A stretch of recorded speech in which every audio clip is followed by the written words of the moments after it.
Assalamualaikum warahmatullahi wabarakatuh. Kami dari kelompok pecinta alam yang beranggotakan saya, Laila Nursalima, saya Aurelia Samia, saya Hairunisa, saya Khaila, akan menjelaskan tentang tujuan pemetaan dan analisis data.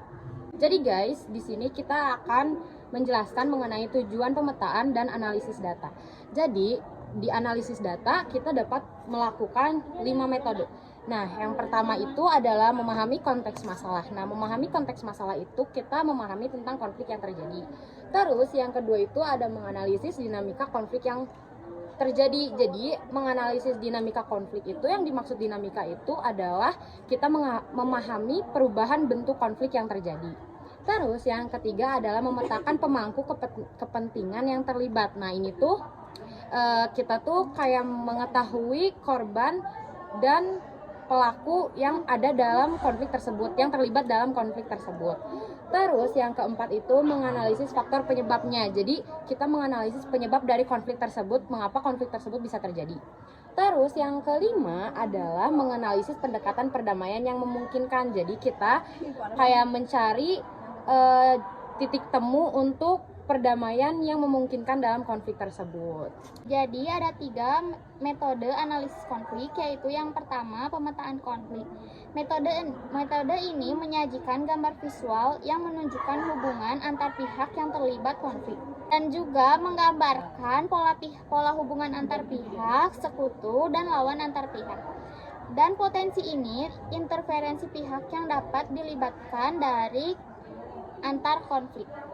dan yang kedua ada sikap SPK atau sikap perilaku kontradiksi atau ABC triangle.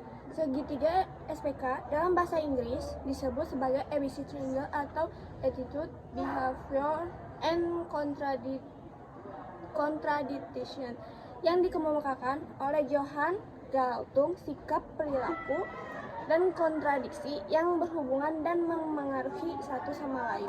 Metode yang ketiga adalah pohon konflik atau tree of conflict.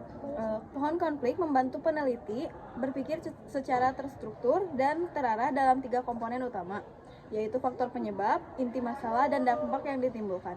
Pohon konflik terdiri atas beberapa komponen, yaitu akar, batang, dan cabang atau daun. Akar dianalogikan sebagai sumber masalah atau konflik, batang sebagai inti permasalahan, dan cabang atau daun pada pohon menunjukkan dampak konflik.